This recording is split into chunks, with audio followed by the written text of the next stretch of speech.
여러분, 오늘은 그 살인공장 카르텔의 조직원이 되어버린 서초동의 대검찰청이 다큐 벤데타를 소환하기 위해 대한민국 법원에 제출한 호러 공소장을 소개해 드릴 것입니다.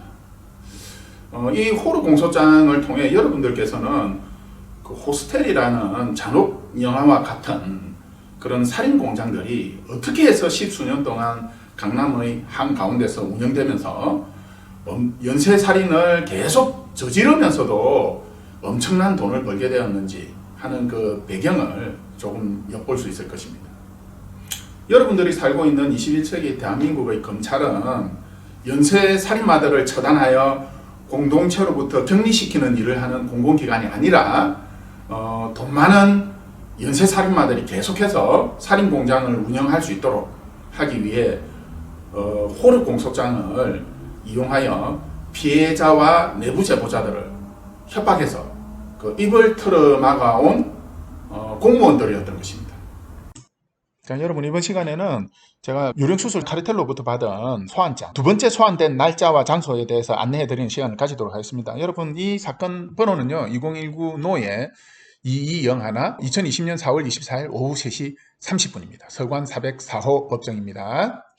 여기 보면 서울 고등법원으로 되어 있죠.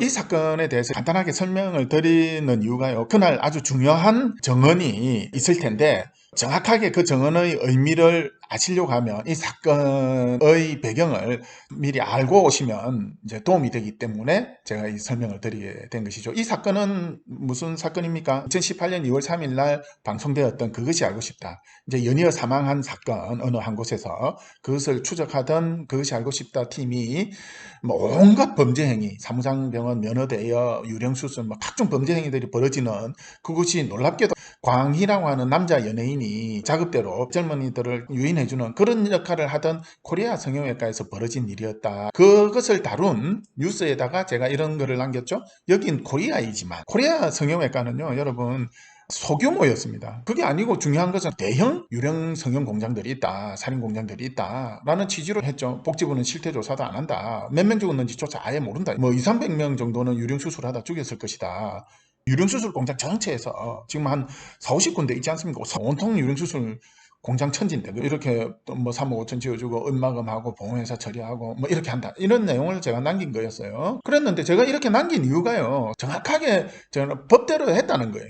2017년도 유령수술이라는 것의 법적인 의미가 뭐냐면은 유령수술하다 사람 죽이면 살인, 중상해, 살인미수, 상해치사죄 이렇게 처벌해야 한다, 이런 범죄에 해당한다라는 서울중앙지방법원에 판결이 나온 적이 있어요. 물론 이거는 민사소송 판결입니다. 민사소송에서 정확하게 유령수술이라고 하는 것은 그 마취된 상태에서 확정됐던 합의됐던 의사가 아니고 다른 사람 제3자가 막 들어가서 자르다가 죽인 거기 때문에 이거는 상해다, 중상해다 이렇게 나와 있던 거예요.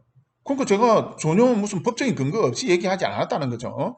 이거는 2018년 6월 29일 날 궁금한 이야기 Y라고 하는 프로에 나가서도 똑같은 얘기를 했죠. 그런데 그렇게 많이 죽여도 밖으로 알려지지 않은 이유가 다 보험 처리하고 입막음하기 때문이다. 이 사건은 절대로 그냥 넘어갈 수 없다. 이런 범죄를 어떻게 묻어두고 넘어가느냐. 그래서 보험 처리한 것만이라도 지금 전수조사하면 그 당시에 수술에 참여했던 사람들이 유령수술인지 아닌지 사실대로 얘기하거든요. 제가 이미 다 얘기했던 거예요. 그걸 갖다가 댓글로 한번 달았던 거거든요. 저런 범죄를 이 사람들이 기소를 안 했어요. 저 유령수술 공장을 증거가 명확하게 다 나오고 민사법원에서까지 이렇게 판결을 내린 사안을 살인, 미수, 살인도 아니고 상해도 아니다 지금 이렇게 나왔지 않습니까? 지금 증거까지 다 있었기 때문에 저 판결문이 나왔는데도 불구하고 불기소 처분하면 못 밝혀낸다. 연쇄살인 사건을 어떻게 자꾸 덮으려고 하느냐. 그러니까 살인 공장들은 다 풀어주고 누구를 기소합니까? 예, 저를 기소하는 거예요. 여기 보면 제 이름이 나오고 서울중앙지방검찰청이라는 데서 저를 약식 기소합니다. 30만 원. 이게 약식 기소라고 해서 무죄가 있는 건 아니에요. 제가 벌금을 받는 순간 유죄라는 거거든요. 이거는 너 양심껏 한 거고 나는 시민으로서 애들을 저렇게 죽이는데 가만히 놔둬야 되냐. 그런데 이 공소장에 보면은요 어처구니 없는 내용이 적혀 있습니다. 그렇게 많은 사람들을 죽인 것은 아닌데 많은 사람들을 죽인 것처럼 여겼다. 여기서 피해자를 비방할 목적이라는 거예요. 검찰은 그런 거죠. 왜냐하면 저거하고 한패거든. 피해자를 비방할 목적으로 제가 저런 글을 남겼기 때문에 처벌해야 된다. 지금 그런 내용이죠. 그렇게나 많은 사람들은 안 죽였다. 그것보다 조금 적게 죽였는데 너 왜 그렇게 많이 죽였다고 얘기하는. 검찰은요, 법원을 그냥 일종의 덜러리로 생각해가지고 법원의 힘을 빌려가지고 그 내부 제보자나 피해자들을요 가해자로 만들죠. 이때까지 그래 왔었죠. 그러면 법원의 판사는 올라온 공소장만 보고 갈 거 아니에요. 지금 딱 그렇게 돌아가죠. 그 뒤로 보십시오. 저게 처벌이 안 되니까 계속 죽어 나가지 않습니까? 성형수술 사망사고, 내사사고 검색해 보십시오. 2015년 이후로도 계속 죽고 있어요. 그리고 언론으로 나오는 게 10%안 되지 않습니까? 그래서 계속 주고 나가는 거예요. 처벌을 안 하니까. 다 풀어줘 버렸으니까. 그래서 저는 법정으로 가자. 판사님 앞에 가서 얘기하겠다. 그래서 판사님은 일단 1심 법원에서는 처음에는 저거 비방했다고 얘기를 하다가 소송이 쭉 진행되면서 이게 무슨 비방이냐. 저는 1심에서는 무죄로 나왔습니다. 무죄로 나온 사건을요. 저 사람들이 끝까지 제 입을 닫게 하려고 그 사건입니다. 아시겠죠? 2019 노예 2201. 2020년 4월 24일 오후 3시 30분입니다. 서관 404호 법정이고 6번 법정 출입구로 오시면 되고요. 그리고 주민등록증을 갖고 오시면 되겠죠. 여러분 이 사건은요. 거듭 말씀드리지만은 저 사람들이 저를 소환한 거 아닙니다. 마루타 수술을 거부하는 전 인류를 지금 소환해 놓은 거예요.